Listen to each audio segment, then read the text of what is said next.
पिछले दिन हम चर्चा कर रहे थे कि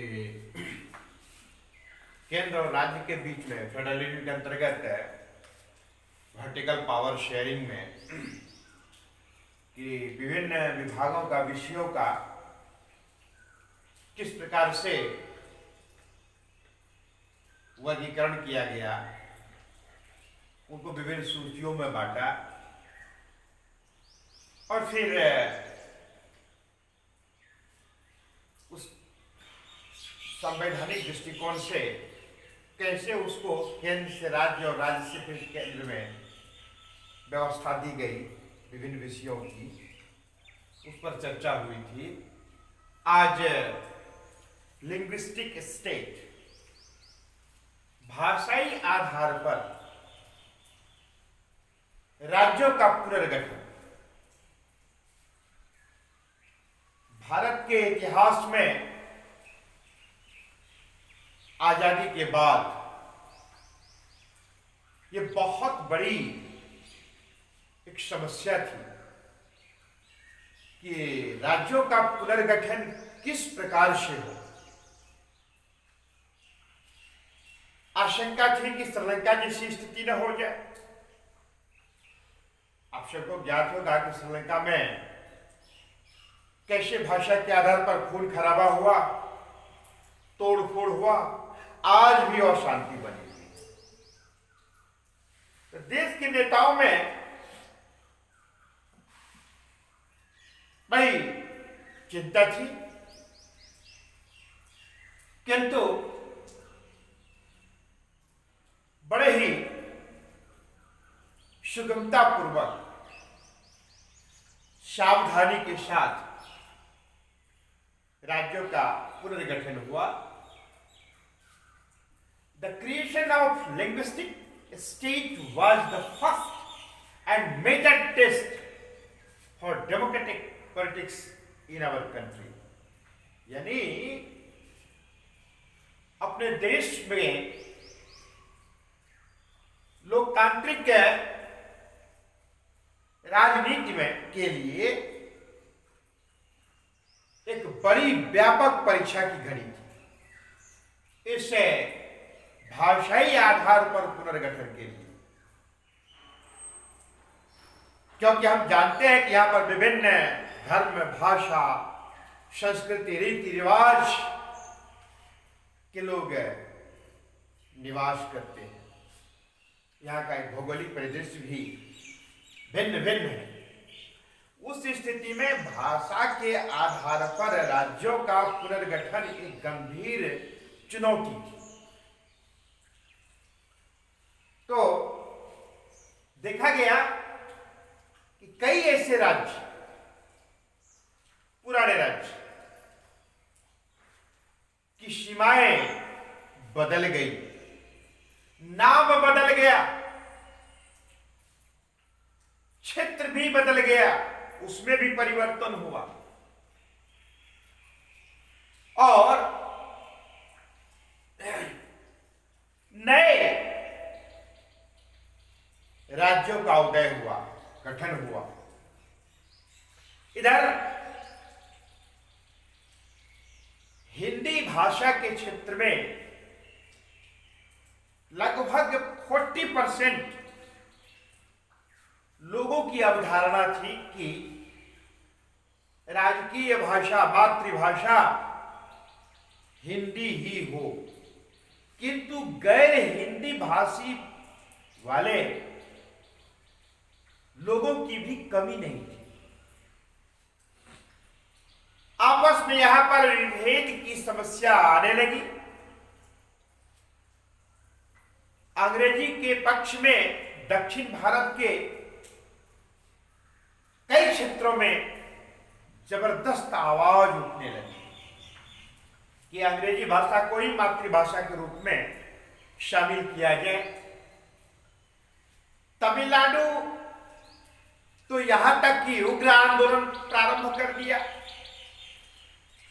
फिर देश के नेताओं ने, राजनीतिज्ञों ने बड़े ही सूझबूझ से नियमों में उदारता लाकर इस समस्या का समाधान किया। और हिंदी के साथ साथ हिंदी मातृभाषा बनी और उसके साथ ही साथ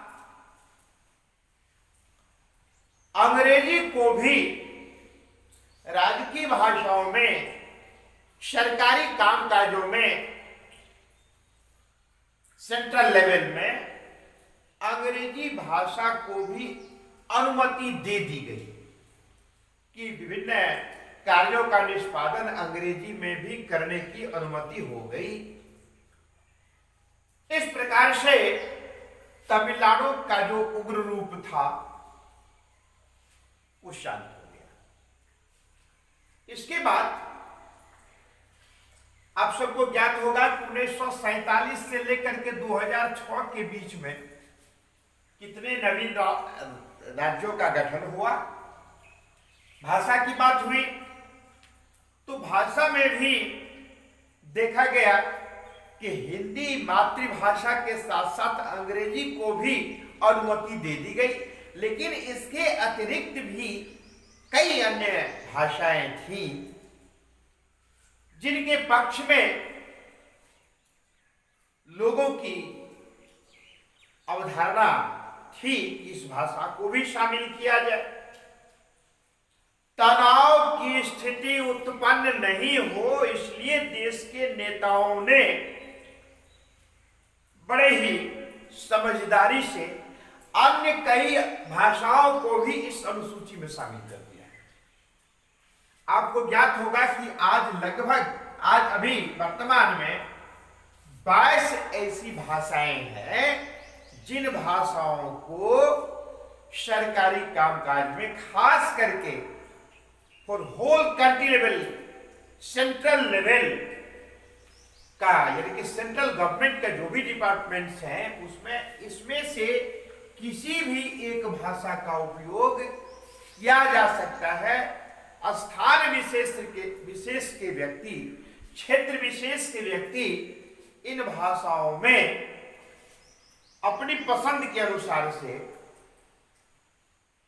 प्रश्नों को हल कर सकते हैं। विभिन्न प्रकार के केंद्र सरकार की नौकरियों में भी विभिन्न संयुक्त यूनियन पब्लिक सर्विस कमीशन में इन तमाम 22 भाषाओं में से किसी एक भाषा का चयन करके वो अपने रुचि के अनुसार से उसमें प्रश्नोत्तर कर सकते हैं। इस प्रकार की व्यवस्था बना दी गई तो देखा गया कि जो आशंका थी भाषा को लेकर के वो धीरे धीरे वो गौन पड़ गया।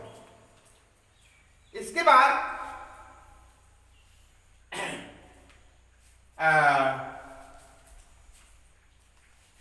the language of the state generally utilized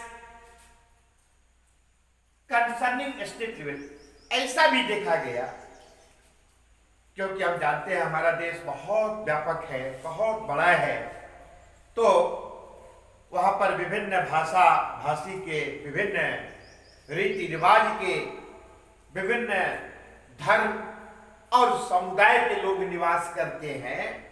वहां की बोलचाल की भी भाषा भी भिन्न भिन्न है। इसीलिए राज्य की सरकार, प्रत्येक राज्य की सरकार वहां की जो स्थानीय भाषा है उन भाषाओं में भी सरकारी कामकाजों का उपयोग धड़ल्ले से करने लगे और प्रायः ऐसे राज्य स्थानीय जो राजभाषा के रूप में है उसके माध्यम से सरकारी कार्यों का निष्पादन, निपटारा करना शुरू कर दिया, प्रचलन में है। तो इस तरह से हमने देखा कि भाषा के आधार पर विभिन्न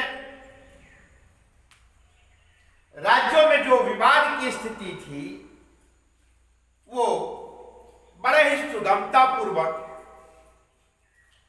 इसको सुलझा लिया गया बिना किसी खून खराबे के, क्योंकि नियमों में लचीलापन लाया गया और जिसके कारण जो बहुत बड़ी चुनौती देश के सामने में थी, उन चुनौतियों का निष्पादन बड़े ही सहज तरीके से हो गया। इसके बाद हम लोग देखते हैं कि केंद्र और राज्य के बीच का संबंध, तो आप सबको ज्ञात होगा, जब देश को आजादी मिली थी 1947 ईस्वी और बाद के कुछ दशक में प्रायः केंद्र और राज्य के बीच में बड़ा मधुर संबंध था। आपको ज्ञात होना चाहिए क्यों मधुर संबंध था। इसलिए कि केंद्र की सरकार और अधिकांश राज्यों की सरकार में एक ही पार्टी की सरकार थी। अर्थात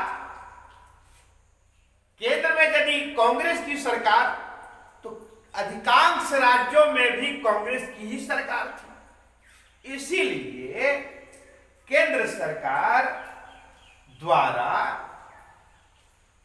विभिन्न नियमों को थोपने का कार्य किया जाता है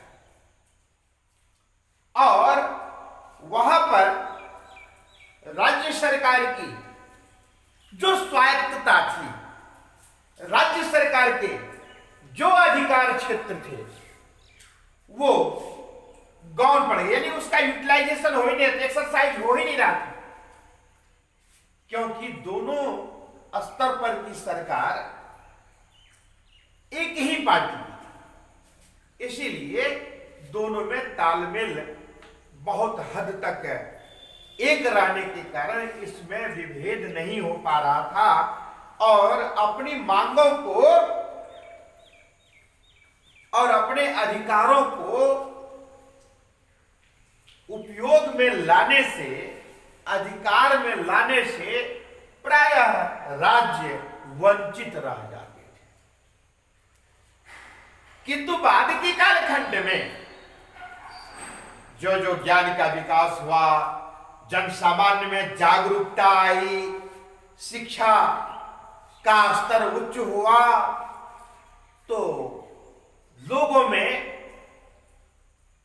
जागरूकता आई, अवेयरनेस, और राज्य की सरकार और केंद्र की सरकार में भी अपने अपने अधिकार को लेकर के रस्साकसी शुरू हो गया। याद होगा कि पहले बड़े ही सुगमता पूर्वक से किसी राज्य की सरकार यदि दूसरे पार्टी की होती थी तो केंद्र सरकार संवैधानिक प्रावधानों को दुरुपयोग करते हुए उस राज्य की सरकार को ही बर्खास्त कर देती केंद्र की सरकार। किंतु बाद के कालखंड में 1980 के बाद, यानी 90 के दशक में देश के कई राज्यों में ऐसा देखा गया कि विभिन्न क्षेत्रीय यानी रीजनल पार्टी का अभ्युदय। नतीजा, रीजनल पार्टी हो जाने के कारण केंद्र की अलग पार्टी की सरकार और राज्य की अलग पार्टी की सरकार होने के कारण राज्य सरकार अपने अधिकार का प्रयोग करने के लिए उद्यत थी। नतीजा, केंद्र और राज्य सरकार के बीच में टकराव की स्थिति उत्पन्न होने लगी और यही कारण था कि 1990 के बाद ऐसा प्रावधान हुआ कि संविधान के अंतर्गत जो प्रावधान है, केंद्र सरकार गलत तरीके से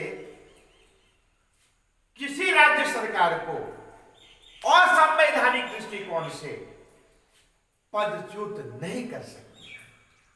उसके लिए विभिन्न प्रावधान दिए गए, नियम बनाए गए, जिसके तहत केंद्र राज्य सरकार को भी अपने अधिकार का उपयोग करने का अवसर मिलने लगा और राज्य की सरकार भी इतना सशक्त बन गई क्षेत्र विशेष में कि आज संपूर्ण देश के स्तर पर विभिन्न राज्य की सरकारों की महत्ता काफी बढ़ गई। और यही कारण है जब संपूर्ण देश के स्तर पर सरकार के गठन की बात होती है, पार्लियामेंट्री इलेक्शन जब होता है, तो कई राज्य की प्रमुख जो सरकारें हैं, जो स्थानीय स्तर पर की स्थानीय पार्टी की सरकार है, उनके साथ कई बड़ी पार्टियों के द्वारा गठबंधन करके चुनाव लड़ने का कार्य किया जाता रहा है। और यही कारण है कि आज कोलिशन गवर्नमेंट जो आप यहां देख रहे हैं, कोलिशन गवर्नमेंट का इंपॉर्टेंस बहुत बढ़ गया है। और ऐसी स्थिति में कोलिशन गवर्नमेंट होने के कारण विभिन्न क्षेत्र स्तर पर की सरकार की अपनी अपनी अवधारणाएं हैं और उन अवधारणा और अपेक्षाओं को भी ध्यान में रखते हुए केंद्र की सरकार और राज्य की सरकार के बीच में किसी भी प्रकार के विवाद, किसी भी प्रकार के विभेद की स्थिति में बड़े ही सावधानी पूर्वक, सामंजस्यपूर्ण तरीके से उन समस्याओं को सुलझाने का कार्य किया जाता है। और यही कारण है कि आज वर्तमान परिवेश में केंद्र की सरकार और राज्य की सरकार के बीच में अंततः बहुत हद तक छिटपुट राज्यों को यदि छोड़ दे तो ऐसा प्रमाण देखने को मिलता है कि बहुत हद तक दोनों सरकारों के बीच, केंद्र की सरकार और राज्य सरकार के बीच का जो संबंध है बहुत हद तक मधुर होते जा रहा है। राज्य के विकास के साथ साथ संपूर्ण देश का, क्योंकि राज्य के विकास पर ही देश का विकास निर्भर करता है, इसीलिए केंद्र की सरकार राज्य के विकास को भी महत्व देते हुए और दोनों देश के बीच की सरकार के बीच गजब का सामंजस्य स्थापित करते हुए कार्य कर रही है। यही कारण है कि आज के परिवेश में केंद्र और राज्य सरकार के बीच में उत्तरोत्तर संबंधों में निकटता आते जा रही है। आज के अध्याय में हम इतना ही, लेकिन याद रखना है कि अगले संभव हुआ तो मैं आज ही इससे संबंधित आज टॉपिक सेकंड आपका समाप्त हुआ और इसी में अब कुछ क्वेश्चंस हम क्रिएट करेंगे जो आपको व्हाट्सएप से भेज देंगे, आप उसको हल करेंगे और सावधानी पूर्वक से उसका अध्ययन भी करेंगे ताकि और आसानी से आप समझ जाएं। आज की कक्षा में इतना ही, धन्यवाद।